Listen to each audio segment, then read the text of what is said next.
for once, we've taken Arsenal away from Remedy, so we might get a nice objective view here. My thunder was well and truly stolen, but Aston Villa are not going to be stopping them. Sturm getting nothing though. No, I've got that all wrong. Wow, I went too far there, but yeah.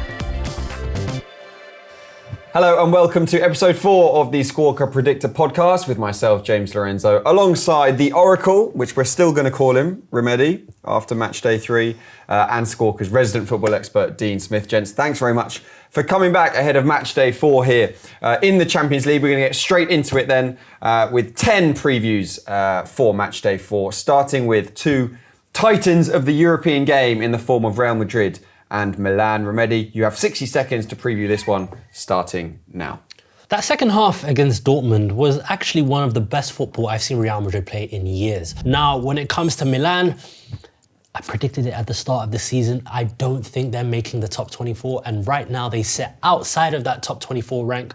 But things have been piecing together slightly in the league. Christian Pulisic, he's become one of the best players in the world. He has become the LeBron James of soccer, but I still don't think it'll be enough to beat Real Madrid. I feel that second half performance is something that really showcases us into the future of how Real Madrid could play with Mbappe on the right, Vinicius with a bigger role, Bellingham's playing slightly deeper but having that license to go forward. And I think Real Madrid will win this game and they'll probably win 3-1. With time to spare. You don't feel like reneging on that earlier prediction of Milan going out at this stage, no? I'm not sure. I just feel like something's off with them, and I feel that there is going to be a huge battle between Reinders and Bellingham in this game. Reinders is also a big midfielder who has a big personality, but no, I feel that Real Madrid too strong for Milan, and Milan need to start picking up some points very soon if they want to make it to the next round of the Champions League. And they're not going to do it in this game, according to you? No. Okay, right, to the blue half of Milan then, Dean, and Inter versus Arsenal. For once, we've taken Arsenal away from Remedy, so we might get a nice objective view here. You have 60 seconds starting now. Do Arsenal need a statement win in the Champions League? Yes, they've picked up 7 points from 9 so far, but they've been far from convincing in the win against Shakhtar and were quite lucky to get a draw away at Atalanta. So far in the Champions League this season, Arsenal have averaged just 4 shots on target, 7.3 take-ons, 2.3 big chances created per game, and across those first 3 games, they've managed just an average of just 45.7% possession. Inter are one of the most tactically fluid teams in Europe. They like to have overlapping centre-backs. They've got inverted wing-backs. It will be interesting to see if Inzaghi sticks to that philosophy against Arsenal, because he was a little bit more pragmatic against Manchester City. Will he show Arteta the same respect? I think he might. I'm going to go for a 1-1 draw. So 1-1 is the call there, Dean. Arsenal have struggled away in Europe for quite some time. Why do you think this is yet another missed opportunity for them to pick up 3 points on the road? Well, look, yeah, last season they lost to Lens away, Porto away, Bayern away, drew with PSV Eindhoven, did pick up a win against Sevilla, but I think when it comes to playing that top level of team away from home, there's just that little bit lacking for Arsenal at the moment, and we saw that to some extent against Atalanta.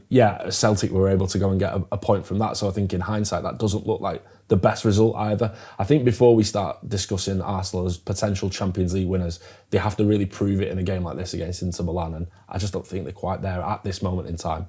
Okay, Remedy, had you had that game, would you have gone slightly more confident on Arsenal? No, I probably would have gone for a similar result. I feel Arsenal right now, I don't know, something isn't clicking right now. Obviously, we have a lot of players injured. Our attacking players are all got injured at the same time. We got Saka out, Odegaard out. Timber's a huge add to our attacking prowess. Calafiori recently, he's injured his MCL, so he will be out for some time. So yeah, we are having our injury bug right now, and it's coming home to roost at the moment. But I would have gone for 1-1. I feel that just at the moment, we're still not there in terms of the big games, the big levels in the Champions League. And yeah, if it was a Premier League game, Inter versus Arsenal, of course that will never happen, but I'd be more confident. In the Champions League, not so much. Okay, straight back to you then for Liverpool versus Leverkusen. 60 seconds on this one, starting now. We like to call this the Xabi Alonso derby. It was all set in stone that Xabi Alonso was going to be replacing Jurgen Klopp last season, but unfortunately, that didn't happen. Now, in this match, Liverpool go in top or joint top alongside Aston Villa, picking up 3 wins from 3. Leverkusen, unfortunately, they did not match the same record against Brest because they picked up a 1-1 draw. And I feel that Liverpool coming into this game, especially at Anfield, we are looking at one of the best teams in Europe right now. The defense has been super solid. And when it comes to Mo Salah, I don't know, it's always the winter time of year. He always seems to turn up, and that assist into Darwin Nunez against Leipzig, it was a tough place to go, but they picked up a win, and they picked up a clean sheet too. But we need to put some respect on Leverkusen. Leverkusen last season were an unbelievable team. And this season, although they haven't started as well in the Bundesliga, I still feel they can hurt Liverpool in the transition. We kind of saw it with Chelsea. So I'm going for a 1-1 draw. Interesting. Okay. So a rare dropped point then for Liverpool, both domestically and in Europe. Arne Slot can't really have done much better to this point, right? Absolutely. I think Arne Slot has come in, no matter the result against Arsenal, I think Arne Slot has really come in, has really marked his stamp at the club. And I feel that Leverkusen are a very, very good team. They have players that can hurt Liverpool. Boniface, Frimpong, Grimaldo, Alex Garcia, Granit Xhaka is also there. So look, I think Leverkusen can get something at Anfield. I don't know what it is. Xabi Alonso, he knows what it's like to play there. He knows what it's like to be or hear that "You'll Never Walk Alone" anthem. So yeah, I think it will be a 1-1 draw for me. Right, on to the next game then, Dean, and I think you have a lot to answer for from Sturm Graz's point of view. They were your underdog back in episode 1. They go to Dortmund. Where do you see this one going in 60 seconds, starting now? Yeah, I'm going to start by apologising. I got Sturm Graz all wrong. But let's look at Borussia Dortmund ahead of this match against Sturm Graz.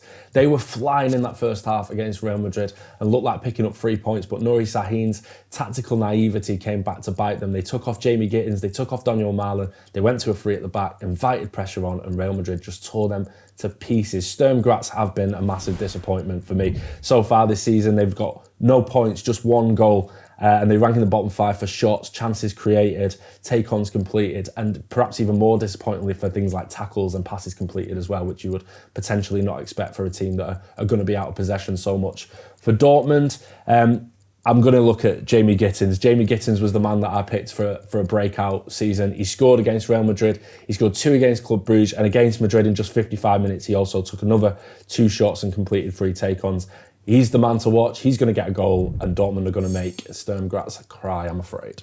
Boom. I think you can recover from that Sturm Graz prediction if Jamie Gittins keeps up that. That's unsurprisingly, that's why I thought I'd mention it. Yeah, look, I think Sturm Graz, maybe I went a little bit too hard on the stats in sort of relation to the Austrian Bundesliga. I was thinking that was potentially a stronger league than it is, but Sturm Graz are flying. Domestically, they beat RB Salzburg 5-0 recently, and yeah, the step up is obviously a little higher than I was anticipating when I was kind of predicting them to pull up some trees this year. So yeah, Dortmund, they look like a team that are going to be too strong. They've got that like star quality, so they're going to be too strong for the teams that are weaker than them, like Sturm Graz. But then I think Sahin's kind of, like I mentioned there, that tactical naivety is going to come back and bite them against stronger sides.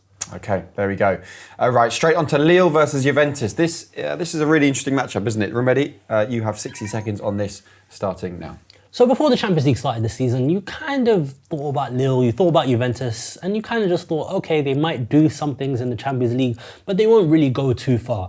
But what we've seen so far from both teams is actually super interesting. They've both picked up 2 wins from 3, but I wanted to take this opportunity to talk about the combination at Lille of Edin Zegrova and Jonathan David. I feel that those two really match well with each other. Zegrova is a super creative winger who's a dribbly type of profile that can really combine with Jonathan David, and Jonathan David, he's a player that dominates the box, he can score goals, he can get in behind, he can really link up play. So those two players have a really good relationship with each other. On the other side though, Juventus have started this season impeccably defensively. After Allegri, you think they have a weaker defense with the type of coach that Allegri is, but Thiago Motta has come in. But I feel that this game, it's going to be Lille's game again. They've already beaten Real Madrid at home, and I think they will be beating Juventus as well. Yeah, now if we look at the comparison matrix on this one, it looks like this is only going one way, right? But Lille's results, I mean, to have beaten both Madrid clubs, and then they must look back at that Sporting game and be extra frustrated by that. But it's the kind of confidence that would belie stats like these, right? Absolutely. I feel that even with these stats, I feel that you have to take into account the teams that they've played. I feel Juventus have had a quote-unquote easier schedule so far.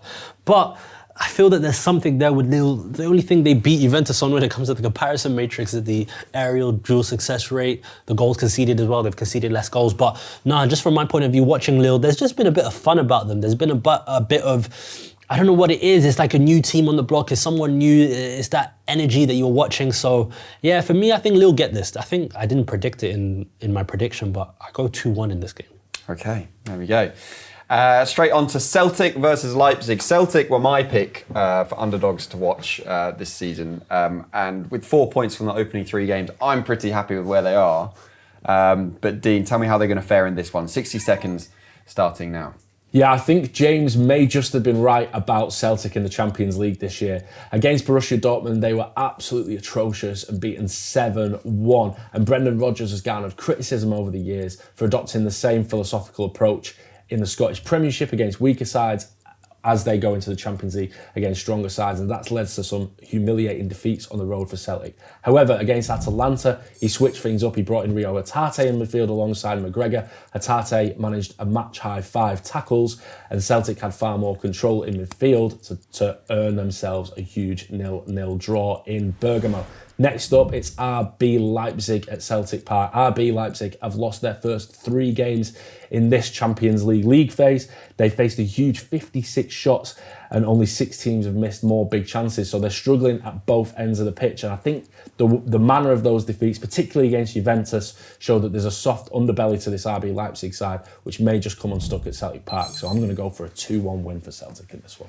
That's a big call, but I am so excited for their return to Celtic Park because that atmosphere on match day 1 was just something else, wasn't it? Yeah, and they've got some more winnable home games coming up as well. I think they've got Club Brugge and is it Young Boys as well that they've got still to play at home. So even if it doesn't go to plan in this game, I still feel like Celtic have got a really good chance to get through. I think if they get anything out of this game, then they're more likely to go through than not. Is my call anyway. Yes. Celtic go to Aston Villa on the final match day of the league phase. They feature on our next game, and I think on paper they are a different prospect for Celtic when the draw is made to how they are now, because they've gone 3 from 3, haven't conceded, and for all the world look like the best team in Europe at the moment, if that's to be the measure. Club Brugge versus Aston Villa, Remedy. I hope I haven't taken too much of your thunder there. 60 seconds starting now. My thunder was well and truly stolen. But Aston Villa are not going to be stopping there, because against Club Brugge, it's going to be one-way traffic. Aston Villa in the Champions League so far, as James said, they have been the best team in Europe so far. They top the Champions League, and they also rank highly for all of the stats you can imagine. And I think this game, it will be another version of that. And also when we speak about Club Brugge, haven't really started too well in the Belgian Pro League. They sit 4th. They haven't really won too many games so far compared to their competitors. But I feel that Aston Villa, they've got too much in the tank, and this is going to be the game for John Duran. I don't know what it is with him. John Duran in the Champions League, it's like he hears the anthem and he steps up a completely new level. Another goal in the Champions League, and I just feel that he can catapult Aston Villa in a way maybe Ollie Watkins can't right now. And I feel that Aston Villa win this game 2-1 because they do have slightly of a leaky defence. They have been conceding 0.8 XG on average so far. Wow, I went too far there, but yeah. No, not far enough. 4 wins from 4 though for Villa, you're saying? Absolutely. I think Aston Villa, they win this, they finish in the top 8. Oh, boom. Yeah. 2 teams who would have had designs on finishing in the top 8, though it hasn't quite gone to plan across the first 3 match days. PSG against Atletico. Dean, give us your 60 seconds on this one, starting now. PSG versus Atletico Madrid might be the most important game on match day 4 in the Champions League. Both of these teams will have fancied finishing in the top 8 in the league phase, but unfortunately after 3 games they're on just 1 win each. PSG, I've mentioned how wasteful they are in front of goal before, and it's proven to be the case so far in this Champions League. They racked up 26 shots and missed 5 big chances in their 1-1 draw with PSV Eindhoven, and only 2 teams have taken more shots than PSG in the Champions League so far, but they've only managed 2 goals, one of them coming from a Paulo Gazzaniga own goal. For Atletico though, it doesn't get much better either. They were beaten 4-0 by Benfica, 3-1 at home to Lille, whilst Diego Simeone's team have managed to win the ball in the attacking third more than any other team in the Champions League this year. They've not been able to take advantage and have only managed 10 shots on target. These 2 teams are both strong on the ball, but are really struggling in front of goal in the Champions League this year, and that's why I'm going to go for a 0-0 draw. So really a result that suits neither team, given their position in the league. I think that is kind of the way that the Champions League's going for these two teams at the moment, isn't it? Yeah, like I say, PSG are a team that are creating loads of chances and not finishing them. Atletico are a team that are winning the ball high up the pitch. And actually, if you look at some of the stats, that they're doing okay in that area of the pitch. They're just not turning that possession into actual clear-cut chances. I think Simeone will sit back a little bit more in this game. I think that high press that he's tried to implement, it isn't quite working in the Champions League. So, yeah, I can see him sort of reverting to type a little bit, and it might not be the best game, but yeah, a win for either team would be huge in this one. Yeah, I think I go along with it being the most important game of this match day. That's for sure.